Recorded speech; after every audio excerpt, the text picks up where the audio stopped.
Now, say what you want about the Mike Brown firing, but right now, Doug Christie has the Sacramento Kings balling. They brought a 3-game win streak down Interstate 80, and it turns out that the Warriors stood no chance. Down by the Bay, where the Warriors play inside the Chase Center, the Kings and Warriors renewing their NorCal rivalry. No De'Aaron Fox for the Kings, missing his first game of the season after taking a hard fall on Friday night. But Keegan Murray, back after missing the last 2 games. He didn't take long to get going. Here he is knocking down a 3 in the opening minutes. Meanwhile, Domantas Sabonis was dominating early.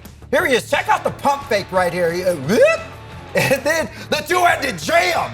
Get down, Domas.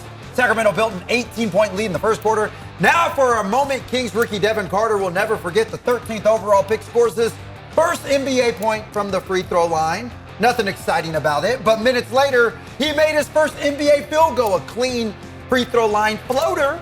But in the second quarter, Steph Curry and the Warriors got going. Steph converted a pair of 4-point plays over the course of 60 seconds, but their fun didn't last long. Keon Ellis, this dude pokes the ball away from Curry after Curry celebrating right there. Yeah, Curry, don't celebrate too long, because Keon pokes it away right there, and then throws down the lob from Malik Monk. Just like that, the Kings are up 20. Monk stepped up in a major way tonight with Fox out, 26 points and 12 assists for Monk. He had 10 of those assists in the first 16 minutes. Domantas Sabonis also put up another monster double-double, 22 points, 13 rebounds for the Kings big man. Rookie Devin Carter scored 13 points and pulled down 7 rebounds in his second game. No Fox, no problemo. The Sacramento Kings beat the brakes off the Golden State Warriors, 129-99.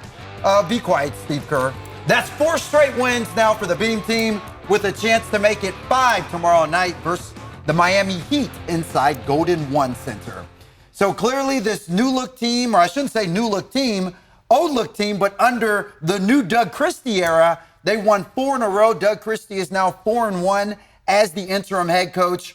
What is cooking about this Sacramento Kings team right now? Well, Kev, you and I were both really critical last week of the firing of Mike Brown, especially with how that firing took place. But the results speak for themselves, right? Doug Christie is 4-1 so far as the interim head coach of the Sacramento Kings. But here's the thing. Doug Christie's message to the Kings is almost identical to Mike Brown's. The way Doug Christie wants to play is very similar to Mike Brown, getting up and down the floor, playing with pace, the ball zipping. 0.5 seconds was a term Mike Brown used a lot. Make a decision in half a second with what to do with the basketball. These are all things that Doug Christie is carrying over.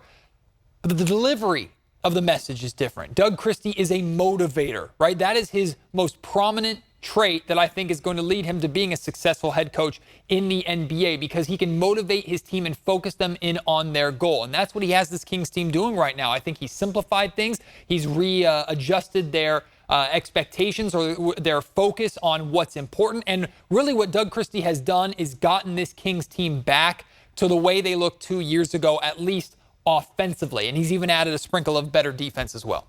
Yeah, you know, and another thing when you look at this is I think that the one advantage that Doug Christie has over Mike Brown is the fact that Doug Christie is a former player. Yes. He played, 14 years in the NBA, if I'm not mistaken. Obviously, some of those golden years came here in Sacramento. So he truly understands from a player's perspective what it means to relate and connect to a coach and have that player-coach relationship. Not to say that Mike Brown did not have that, because I feel that he was close with his players, but Doug Christie, being a former player, has that. Like Matt said, we were both critical of this firing of Mike Brown. And Matt, I do want to say on that note, I still stand by everything that I've said about Mike Brown, because it's the way that they handled the firing of Mike Brown that I was extremely critical of.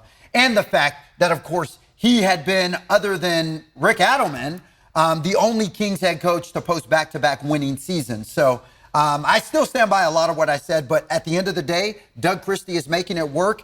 And what do I know as a GM or running a franchise? So, what Doug Christie has brought to this team is clearly showing, and the players are responding. Yeah, I'll just say 2 things can be true. I think both Mike Brown was not the primary problem with this roster, and him being fired and all those changes, plus the frustration they were dealing with, and Doug Christie taking over, I think has sparked and ignited and refocused this team. So ultimately, what we want is the Sacramento Kings to be successful. They're successful right now.